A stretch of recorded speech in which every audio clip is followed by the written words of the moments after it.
Just wants everything at their convenience. Everybody wants everything at their convenience, realizing who is paying for that. That's what came to my mind. I don't know if that is correct or not.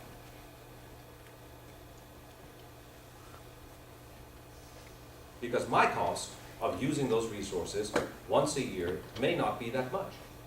So what would I have to lose? But I was looking it up, I forgot. What percent of the GDP of the US is now allocated to healthcare? I think it's the second, right? Is that not correct? We could look it up. I mean, it's a fair amount of money. Don't hospitals kind of breed that mentality? Yes. Okay, so Canova, when you drive through Farragut, has a sign that hangs up along the interstate that has the wait time listed at their wait room. And so, you know, obviously they want it low. They're hanging up this sign to hold some accountability because they probably told their employees if you don't get the wait time down, then people on the interstate as they drive by won't stop at this hospital. Time is money. So when patients or potential patients see that low sign, they go there thinking, oh, I'm going to get serviced very quickly and I'll have all these things at my disposal. They get angry when that No. isn't the case. That's right. Because, so don't we kind of, or the hospitals do that to themselves? I think to some extent because I believe, my understanding is that their average net profit is about 2%. Different hospitals have it, but they're not working on a huge profitable margin. That as I have seen it over the last 5 years or so, I have seen it exponentially grow, maybe in quality of patient, that I can't see. But when I go to Park West, I have a valet that parks my car. I have money that takes me into a cafeteria that allows me to buy stuff that I couldn't buy at a restaurant.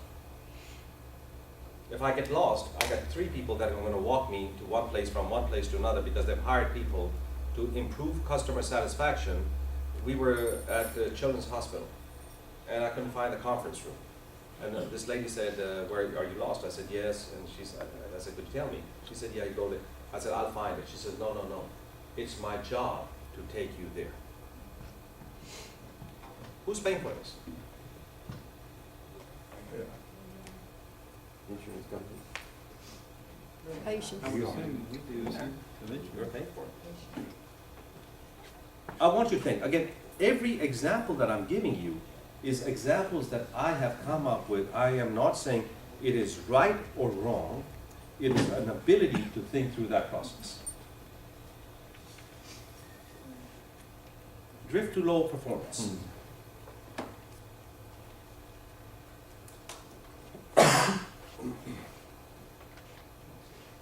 Tell me about drift to low performance. Why would it occur? Where would it occur? Who would be responsible?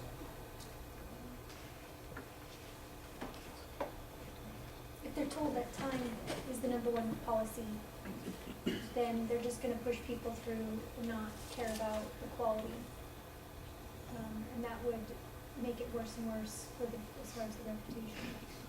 Except in this particular case, there is a barrier because the hospital associations now have been paid by insurance, paid by what? Performance. Okay? These performance are arbitrary. It is time and it's patient satisfaction and all that. So why do you think they're focused on you feeling good? Because it's not the quality of care. It is how you as a patient feel. So if somebody brought you a coffee and say, "Good morning, how you doing," and all that stuff, you may feel better and your survey is going to show you that you feel better. It has very little to do with, I think, at this moment, on the fundamentals of making the processes better. Now, that's arguable. I'm just throwing something at you, and I'm hoping you come back and say, "Oh, no, no, no." Well, I kind of got a question for Mark on, so Y12 for the first time was being evaluated on something similar. How does that correlate to that example? Well, I'll talk about that when I get up. Actually, it dovetails pretty well with have a conversation about how at a top level the organization seems to be operating. What are our goals? are they aligned? What are the behaviors that you see? And what are the archetypes that we might want to think are in effect? I've even heard conversations about what is the mission of Y12, you know, and what I've heard that I don't hear publicized, if you're trying to get everybody on sort of the same page, is making sure that the United States remains a nuclear superpower. I mean, fundamentally, that's where we start, that's our mission, That's it. but that's not what you hear. You know? And to me, I think that's the similar concept that I had with the hospital association, was I said, whatever the goal you have has to be relevant to the people, right? What Mark just said, we wanted to be the superpower in this particular thing. My God, that drives me. And it says, well, I'm part of that, I'm a very small part of that, I'm gonna make that happen. But to be able to say, we're gonna get it 6 widgets out, is not very motivational. You know, or we're gonna have a performance evaluation on inventory at 2%, I don't know. Just those things are not motivational. That's never motivated me to do anything. And I always find that there are people that are externally driven and people that are internally driven by themselves. You don't have to have metrics, they are just gonna perform whether you want to or not, because it's inherently with them. Okay? But you have a population that is both. And you have to take care of that population.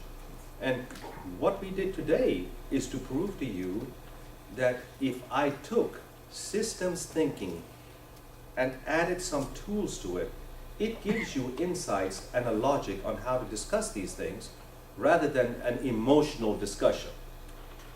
For example, a lot of times I see people discussing politics and they ask me, what do you think? And I'll voice my opinion, knowing deep down inside that I have no fundamental basis to discuss it because I don't know anything. You know where I get my news from? What they want you to know. I'm not sure. But I'm not sure that I understand it. I get 20 seconds of a thing that says this happened. And then I'm supposed to make up my mind based on that 20 seconds, but I fundamentally don't understand a thing. You cannot design, I think, design systems at that aggregate level. You have to be able to design it. I know I'm running, I need 5 more minutes, is okay? So let's do one more. That's tragedy of commons. What's that? You're taking all the time up for yourself. That's tragedy. It is true. Good job. Should I go sit down? No, I just wanted to, Yeah, good. get some points or something. There you go. Attaboy. All right. Well, one comment there, you know, when you think about it, we all just said fundamentally we're paying for this, right? And I looked up, we're paying 17% of GDP. Is it 70%? Compared to 10% for the rest of the world, of their GDP. But I think fundamentally it's an illusion, because even though we're paying for it, either it's part of our benefits from our company or we pay a little extra when we go, the real perception behaviors that I think we have is that somebody else is paying for it. We go in, we want carte blanche, you know. That's it. That's the perfect, idea. the best healthcare ever, and so it's almost the perception of that we're behaving as if it is a common resource that somebody else is paying for when we're actually paying for it. I want you to understand the difference. Here, we're talking about time in the emergency room, whether it's 150 minutes or 200 minutes. In fact, you know, one of the presentations that I showed you is one of my students actually did that. I think they have it in an hour or 2 hour thing. He's reduced it to a 15-minute gap, so every 15-minute gap it updates itself. We talk about time that I spend at midnight trying to, you know, make myself feel better. You know what people in India are struggling with? How many people have died because they're not allowed into the hospitals? Because there you have to pay cash to get into the hospital. And if you are in an accident and you don't have access to $50,000 or $20,000 and you cannot hand it into the cashier, they're not going to look at that the time that it takes for them from an accident to getting into the hospital is so absurdly large that people have died on the road. So you have to take it in relevance to everything else. Okay, let's do one more. Addiction. I like that better. Addiction. Talk to me about addiction.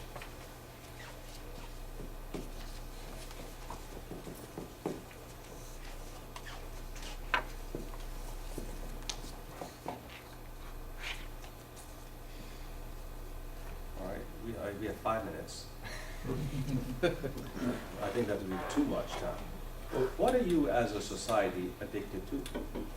Well, I think when we talked last week about, and the book mentioned this, some of the social welfare programs, like we set up low-income housing, so people come from the outside of the city and say, I can live in this low-income housing, I get supplements, and that in turn creates higher population, and those units would have to build more of them, they become unsustainable, they become overpopulated. And talking about what's worried about in India versus what we don't have to worry about in this country, medical costs have increased because people know they won't be turned away at the door. So is that not an addiction? I mean, again, it's a kind of like a social welfare type. If they can pay or not, that's not going to be the question that gets them kicked out of the emergency room. They're still going to be seen. They're going to go through the system, and if they get to that last step, that discharge, and they say, you know, okay, you owe $2,000, and they say, bill me, and they never see that. That's right. So is that Rule. not an addiction? Is Sorry. go ahead. The rural hospitals struggle with that more than the others because of the higher population or percentage of patients that don't have insurance. I think it goes back to education though. I mean, it was a comedy thing, but one of the guys goes out on the street and he's asking people, oh, are you glad your premiums went up? They're like, yeah, like, are you glad they doubled? They're like, yeah. They have no clue. There's no, they don't know what is going on and how it works and how it functions to have any input. Two. What are we addicted to? Convenience. As a society, I mean, I'm telling you, this is honest truth, and I think I've told you the story before. At 5 o'clock in the morning, Nina and I went to exercise, and then on the way back at 6:15 or something like that, she said, let's pick up coffee. And they had the audacity at McDonald's to tell us to go park for 1 or 2 minutes because the coffee is not ready. Now they'll bring the coffee to us, right? What do you think Nina's attitude was? What's going on here? Don't they know? And I think to myself, 6 o'clock in the morning, you didn't have to get out of the car. They're bringing you the coffee. Everything is given to you, and you're complaining because what? I didn't tell her that. That's what I wanted to know. I didn't tell her that. But that is what we are addicted to. Okay? That there is a level. Now, I want to bring it down to us. Okay? Because this doesn't make sense just talking about society. It talks about what are the people, because we said Y12 and ORNL and UT and Rubbermaid, each of them have their own institutionalization. What are you addicted to?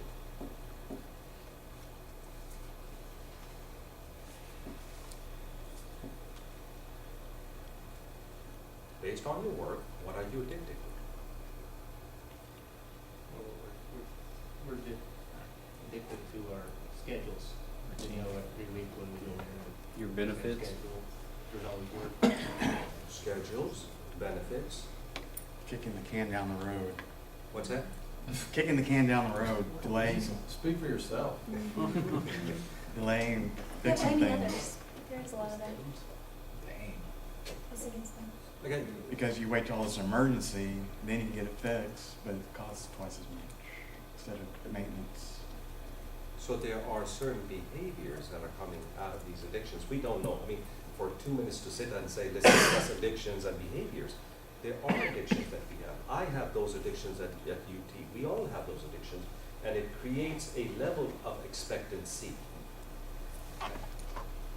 I was just wondering, when I was talking about this, what would happen if Y-12 went from 4 days to 5 days? It'd be horrible. Don't even say that. I mean, everybody else in the world works 5 days. Tell me about addiction. What would happen if they said, no, you have to show up? Well, you say, what is it, that we work 10 hours? Yes. I can tell you that I work 10 hours. It's not official, but I believe we all do, don't we? How many of you, we don't? No, we do. We're at work for 10 hours. Huh? I'm at work for 10 hours. No, you don't, I don't want you to assume that you have to be in the office to work 10. How many of you answer emails, answer things, do things, etc. down the line where you have actually dedicated, whether you're not in the car, but at your home or wherever it is. For example, when I go on a vacation, like the first 2 or 3 days, I am in the morning on the phone. You know, this meeting's this, so I go in the balcony and I sit in the balcony and I have my meetings and all that stuff. But that's considered vacation time, but I'm spending it all there. But here's the thing, irregardless of that, for those that are Y-12 employees, what would you do if tomorrow there was a policy? Remember policy resistance? Policy that says, for better efficiency and meeting the objectives and the mission, we're going to go to 5 8-hour days.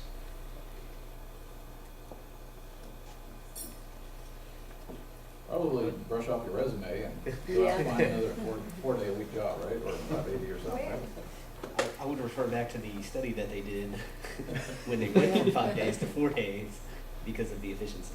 Right, that's true. Resistance. I'm not saying a thing. I'm not going to get in the middle of this. I wanted you to observe your addiction.